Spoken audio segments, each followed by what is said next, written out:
Well, good morning from a very foggy and humid cottage farmstead. Yesterday we had 2 inches of rain and some of the clouds and fogs are still lingering here this morning. And I'm going to take advantage of that as once the sun comes out later, it is going to be quite hot and muggy. Last week I started harvesting some of our herbs for dehydrating and preserving. And today I want to come back out and finish harvesting the rest of the oregano so that I can start putting that into our food storage.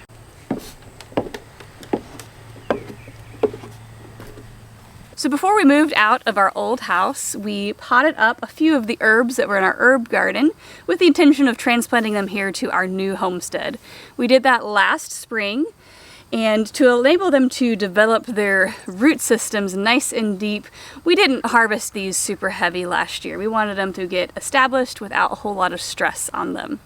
But as you can see this year, they are thriving, so it is time to start harvesting some of this oregano to start drying and getting it into our food stores. So I actually like harvesting our herbs in the late spring, early summer rather than waiting to the end of the summer, as at this point... You okay? What happened? Something get you? Did something bite you? I'm sorry. Apparently Daisy's gonna join me. So this time of year is my preferred time to harvest our herbs, as the rest of the garden is still growing out. Things haven't blossomed yet. I don't have pounds and pounds of tomatoes that need processing right away. So I have a bit more free time on my hands to harvest our herbs, get them dried, and put them away without worrying about the pressure of the rest of the vegetable harvest coming in at the same time. So it helps space out the food preservation so it doesn't feel so overwhelming. So for us in our Zone 7B 8A climate, this usually occurs sometime in May when I'm harvesting a lot of our herbs while things are still growing in our main vegetable garden. And the sun is starting to peek out from behind the clouds, so I'm going to hurry up and get all of this oregano harvested so that I can get back inside before it gets too hot and muggy out here.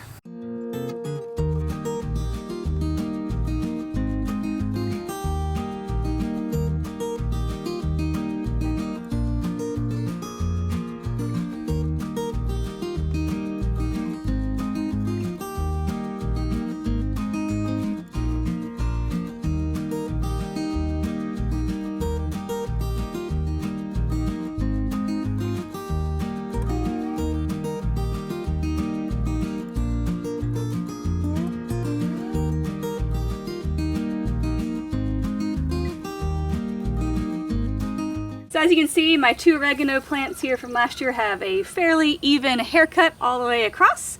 And I have a basket full of oregano to take inside and prep for the dehydrator. So for dehydrating herbs, you actually don't need a fancy dehydrator to do so. A lot of it will depend on what climate you live in. We live in a fairly humid climate, and in our experience, if we try to air dry herbs, we usually end up with mold issues before the herbs fully dry. So we like to use a dehydrator to speed up the process. Also, if you have an oven that can get to a lower temperature, you can potentially dehydrate your herbs in there. We started with a stackable dehydrator that we got for real cheap from Aldi one year, and we used it for many years until we found a small Excalibur at a great price on Facebook Marketplace, and we love using this one. But you definitely don't need a dehydrator this fancy to dry your own culinary herbs. So for dehydrating your herbs, you could place the sprigs that you harvested outside directly onto your drying racks. But since I'm wanting to make more efficient use of the limited space that I have inside, I'm going to strip the leaves off of my oregano to be able to cram more into our dehydrator and not waste space on the stems that I'm not going to be using in my cooking anyways. While stripping the leaves off obviously takes some time, it's actually a great opportunity for me to get off my feet for a little while, enjoy listening to an audiobook or catching up on some YouTube videos that I've been meaning to watch. So it's not a great burden out of the day.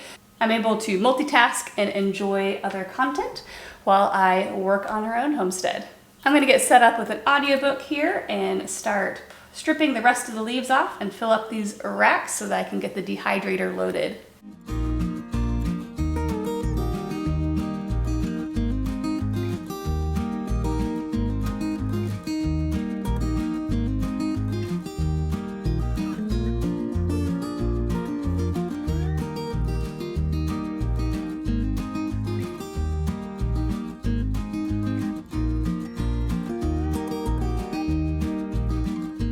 you see on the table behind me, I have filled up all the dehydrator racks with the oregano leaves. So it's time for me to pop it into the dehydrator.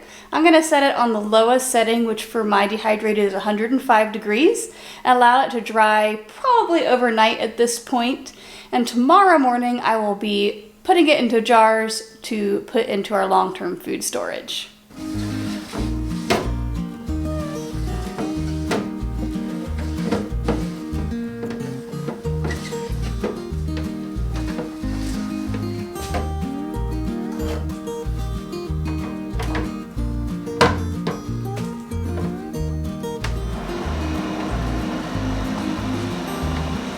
Well, it's the next day and my oregano is dry and crispy, and that is what you're looking for when you're dehydrating your herbs. You want them to be crisp. Can you hear that? Where they just start crumbling and falling apart. If they don't crumble and fall apart for you, they need to continue drying a little bit longer.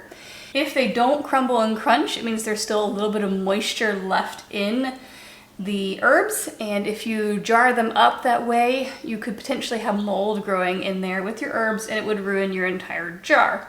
And you just want to make sure that they are dry and crumbly when you are putting them to the jars that you're going to be storing them in. Dried herbs stored in this way can be kept for about a year in your pantry. You just want to make sure that they're kept at a somewhat cool room temperature where it's dry and away from direct sunlight. Whether or not you want to crumble all of your herbs as you put them into your jars is a matter of preference. If you're wanting to get the maximum flavor out of your herbs, you'll want to wait to crumble them when you are cooking so that you can get the most amount of the oils into your food, which is where the flavor is. If storage space is a concern, you can crumble them to get more into your jars so that you don't take up as much shelf space. I typically use a small mortar pestle and I kind of cram them down in there. I'm not trying to crumble every single piece, but it does allow me to stuff as much as I can into my jars to make my pantry space more efficient.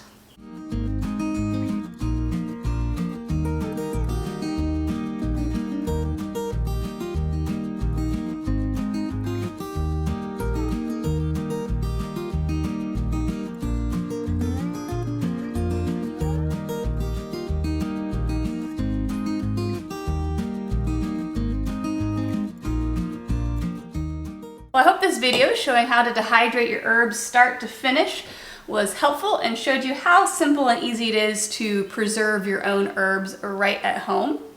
If you have any other food preservation tips that you'd like, feel free to comment a question down below and I'm happy to create more videos on how we preserve a lot of our food here on the homestead.